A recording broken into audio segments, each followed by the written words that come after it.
Good morning students, I am Dimple Parekh, royal international school से। बेटा आज हम 8th क्लास की हिंदी पढ़ने वाले हैं। हिंदी के अंदर आपकी मैं बता दूं एग्ज़ाम आने वाले हैं आपके, तो एग्ज़ाम के अंदर मैंने आपके 2 लेसन तो इस बुक में से दिए हैं और 1 लेसन आपको मैंने ग्रामर की बुक में से दिया है जो कि शब्द विचार से संबंधित है, जो कि अपने अभी कंप्लीट हुआ है। तो अपन जो है हिंदी फर्स्ट का जो चैप्टर है जिसके 2 लेसन आपके एग्ज़ाम में आने वाले हैं, इन दोनों का एक बार रिवीजन कर लेते हैं, दोनों को एक बार दोबारा से समझ लेते हैं, लेसन का सारांश एंड उसके क्वेश्चन आंसर। ओके बेटा, तो स्टार्ट करते हैं हम करना, जिसके अंदर फर्स्ट लेसन जो है जिसका नाम है हमारे ध्वनि। क्या नाम था लेसन का बेटा? ध्वनि, जिसमें आपने पढ़ा था ना अभी ना होगा मेरा अंत। बहुत ही प्यारा लेसन था जिसके अंदर कवि जो है वह हमें क्या है नवजीवन के प्रति या युवा अवस्था के प्रति हमें विस्तारित रूप से बता रहे हैं कि अभी तो क्या है मेरे जीवन का प्रारंभ ही हुआ है और मेरे जीवन का जो अंत है वह होना स्वाभाविक नहीं है, क्योंकि मेरी युवा अवस्था भी अभी आई ही है। तो एक बार शुरू से थोड़ी सी कविता देख लेते हैं। अभी ना होगा मेरा अंत, अभी अभी तो आया है मेरे वन में मृदुल बसंत, अभी न होगा मेरा अंत। हरे हरे ये पार डालियाँ कलियाँ कोमल गात, मैं ही अपना स्वप्न मृदुल कर फेरूंगा निद्रित कलियों पर जगा एक प्रत्युषर मनोहर। अब इसमें जो कवि है वह वर्णन करते हुए क्या कह रहे हैं कि अभी जो है वह मेरा अंत होना स्वाभाविक नहीं है, अर्थात अभी तो मेरे जीवन का क्या हुआ है प्रारंभ ही हुआ है। और उन्होंने अपनी जो युवावस्था है उस युवावस्था का वर्णन किया है किससे? बसंत ऋतु से। बसंत से क्या है ना कि जिस प्रकार से बसंत का मौसम आता है तो किस तरह से प्राकृतिक वातावरण में परिवर्तन आ जाते हैं, तो उसी प्रकार से कवि ने युवावस्था को बसंत मानकर और उसका वर्णन किया है कि अभी तो मेरे जीवन का प्रारंभ हुआ है, क्योंकि अभी तो मेरी युवावस्था ही आई है। तो अभी इसमें मेरी युवावस्था में मेरी मृत्यु होना स्वाभाविक नहीं है, अर्थात मेरा अंत होना स्वाभाविक नहीं है। इसके बाद में पूरे जो लेसन है पूरे लेसन में यही सारी चीज़ें जो कवि है इसने बताई है। आपकी वैसे व्याख्या आपकी बुक के अंदर ही बहुत डिटेल से दे रखी है और पहले जो मैंने आपको पढ़ाया था उस लेसन के अंदर भी उस वीडियो के अंदर भी बहुत विस्तारित रूप से इन सारी चीज़ों को मैंने समझा दिया था। तो मुझे नहीं लगता कि दोबारा से आपको समझाना है, फिर भी थोड़ा सा मैं आपको बता देती हूँ।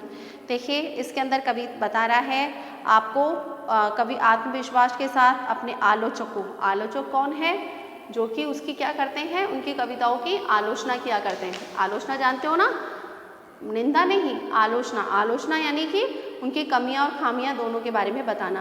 तो यहाँ पर जो कवि है वह कवि अपने आलोचकों को और अपने जो मानते हैं कि कवि का कवित्व धीरे धीरे क्या हो रहा है समाप्त होता जा रहा है, या जितना प्रभावशाली होना चाहिए था उतना प्रभावशाली नहीं हो रहा है, जिसके कारण से कि लोगों ने मान लिया है कि अब जीवन जो कवि है उस कवि का अंत क्या है स्वाभाविक है। लेकिन कवि ने बोला कि नहीं, ऐसा नहीं है। वह उनको जवाब देता हुआ और अपने आप को उत्साहित करता हुआ कह रहा है कि अभी तो मेरे जीवन का क्या हुआ है प्रारंभ हुआ है। जिस प्रकार से वसंत के आने से प्रकृति का जो वातावरण क्या हो जाता है सुगंधित हो जाता है, चारों ओर मनभावक और परिवर्तन नजर आते हैं ना प्रकृति में, नए नए पत्ते खिलते हैं है ना, फूल खिलते हैं, कलियां खिलती हैं। तो उसी के प्रकार ठीक उसी प्रकार से उसके मन में भी क्या आ रही है आशा और उमंग का संचार हो रहा है, और अभी तो उसका जीवन का प्रारंभ होना स्टार्ट ही हुआ है।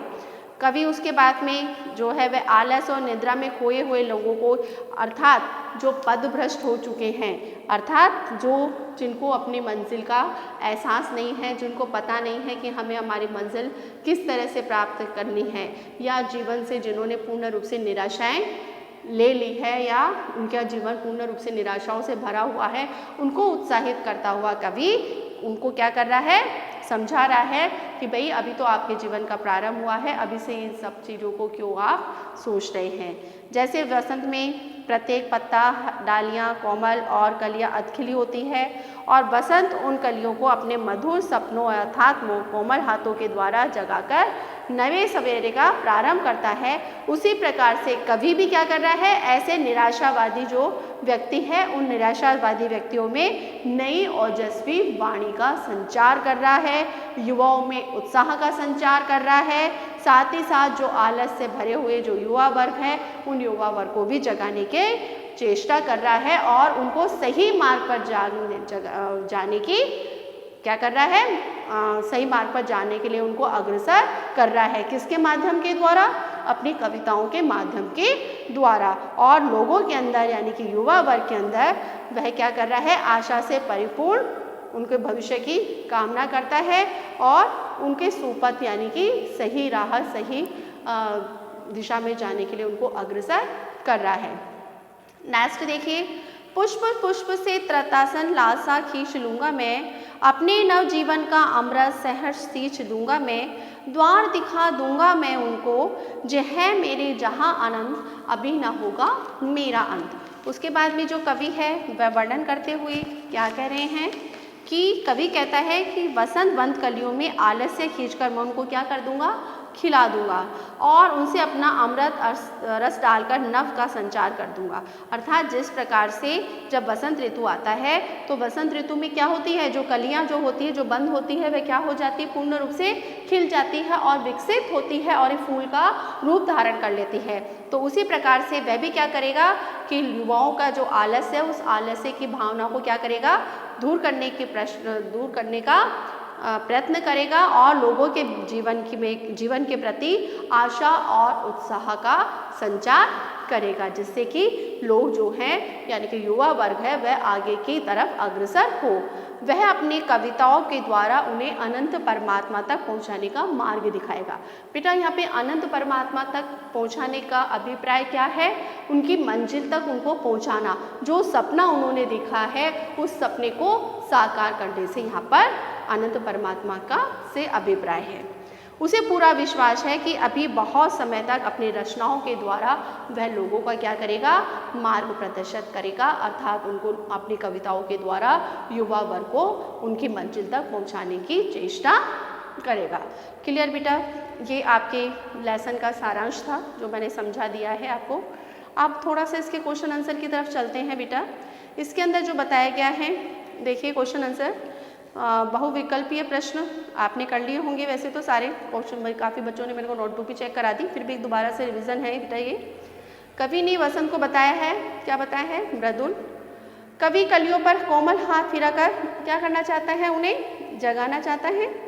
तीसरा है कवि पुष्प से खींच लेना चाहता है, क्या, उनका आलस्य।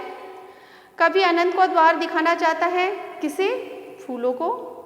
आगे देखो, कवि ने अपना अंत न होने का कविता में क्या कारण बताया है कि अभी अभी उसकी क्या आई है, युवावस्था आई है, तो उसमें युवावस्था में अंत होना स्वाभाविक नहीं है। कवि कलियों पर अपना कोमल हाथ क्यों फेरना चाहता है, उन्हें जगाने के लिए। कवि फूल से क्या खींचना चाहता है, उनका आलस्य। कवि फूलों को किससे सींचना चाहता है, अपने जीवन के अमृत के द्वारा। क्लियर बेटा, आगे चलते हैं। कवि फूलों को अनंत का द्वार क्यों दिखाना चाहता है, उन्हें सुपर्थ यानी कि सही मार्ग पर लाने के लिए या सही मार्ग पर चलने के लिए। आगे देखो बेटा, आगे है आपके क्वेश्चन नंबर जो 9 है ना, ये बेटा थोड़ा आपको विस्तारित रूप में करना है। ये आपके जो पेज नंबर है ना, वो पेज नंबर 6 पे ऊपर ही दे रखा है कि कवि जो है आपके कवि फूलों को अनंत का द्वार क्यों दिखाना चाहता है। तो अगर आपको शॉर्ट में अगर पूछा जाता है, वैसे शॉर्ट में है तो आप सुपथ लिख सकते हैं, लेकिन आप इसके अंदर और भी अगर विस्तारित रूप से अगर आपके आ जाए एग्जाम के अंदर, तो इसको आपको क्या करना है, पेज नंबर आपके 6 पे दे रखा है कि कवि में आत्मविश्वास और परोपकार की आपकी क्या है भावनाएं हैं। द्वार दिखाने से कवि का आशय है कि वह सुपथ से है जिस पर चलकर युवा अपने उद्देश्य को प्राप्त कर सके और अपने जीवन को सार्थक बना सके। ओके, अर्थात इस कथन से ज्ञात होता है कि कवि में आत्मविश्वास और परोपकार की भावनाएं विद्यमान है। अगर विस्तारित रूप से आए तो, अगर अति लघुरात्मक में आता है तो अति लघुरात्मक में आप सिर्फ इतना ही लिखेंगे सुपथ पर चलने के लिए। अगर विस्तारित रूप में आएगा तो आप पूरा लिखेंगे कि इससे अभिप्राय है जिस पर चलकर युवा वर्ग अपने उद्देश्य को प्राप्त कर सके और अपने जीवन को सार्थक बना सके। क्लियर बेटा, आगे चलते हैं अपन। अभी अभी ही आया है मेरे जीवन में मृदुल वसंत, कवि के इस कथन का क्या अभिप्राय है इसमें क्या बताया गया है कि अभी तो मेरी युवावस्था आई है, उस युवावस्था में अभी मृत्यु होना या मेरा अंत होना स्वाभाविक नहीं है। इसके अंदर पूरा आपको अपने शब्दों के अंदर पूरा वर्णन करना है, वह क्या क्या करना चाहता है, किस तरह से लोगों के मन के अंदर उत्साह उत्पन्न करना चाहता है, प्रेम उत्पन्न करना चाहता है, वह क्या करना चाहता है, लोगों के जीवन में आशा और उत्साह का संचार करना चाहता है, युवा वर्ग के मन से आलस्य की भावना को दूर करना चाहता है, उनके अंदर नव जागरण उत्पन्न करना चाहता है और उनको उन अनंत परमात्मा का तक पहुंचाने का उनको मार्ग दिखाना चाहता है। तो विस्तारित रूप में आपको अपने शब्दों में लिखना है। क्लियर? आगे चलते हैं। लास्ट, कवि ने क्या क्या करने की इच्छाएं व्यक्त की है, आप लिख देंगे कि उसने क्या क्या करने की इच्छाएं व्यक्त की है। यही सारे क्वेश्चंस का जो आंसर है करीबन आपकी 10th और 11th का क्वेश्चन का जो आंसर है वह सेम टू सेम ही है, कुछ शब्दों की हेराफेरी है, थोड़ा बहुत इसमें अंतर है।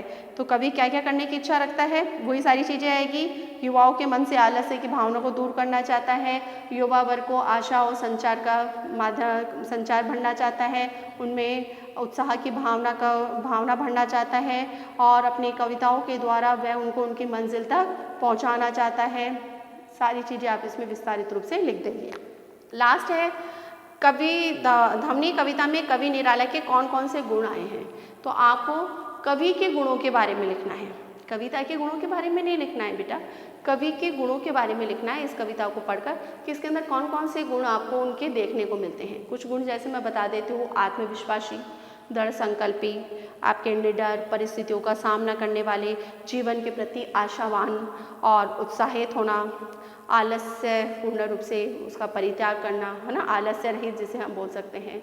तो ये सारी जो खूबियाँ हैं वह खूबियाँ आपके किस में हैं, आपकी जो कवि है जिसका नाम निराला है। मैंने बताया था कि जो आपके जब इनका जीवन परिचय अपन ने पढ़ा था कि किस तरह से इन्होंने अपने जीवन, बहुत छोटे जीवन काल के अंदर, बहुत कम उम्र में इन्होंने अपने परिवारजनों को खो दिया था। और तो और जो उनकी बेटी थी जिसका नाम सरोज था, उसके भी क्या हो गई थी, मृत्यु हो गई थी, जिसके कारण से कि ये पूर्ण रूप से क्या हो गए थे, एक बार तो निराशावादी हो गए थे, अर्थात निराश हो गए थे। लेकिन फिर इन्होंने अपने मन के अंदर उत्साह उत्पन्न किया और फिर इन्होंने अब खुद तो उत्साहित हुए और युवा वर्ग को भी इन्होंने उत्साहित किया। तो ये सारे गुण थे ना, जब भी वो उत्साहित हुए और युवा वर्ग को उत्साहित किया, दृढ़ संकल्पी, साहसी होना, निडर होना, आत्मविश्वासी होना। तो ये सारी जो खूबियाँ हैं वह सारी खूबियाँ आपको डिटेल में आपको लिखनी है। ओके बेटा, लेसन इज़ कंप्लीट। आज के लिए इतना ही। Good day, goodbye, take care.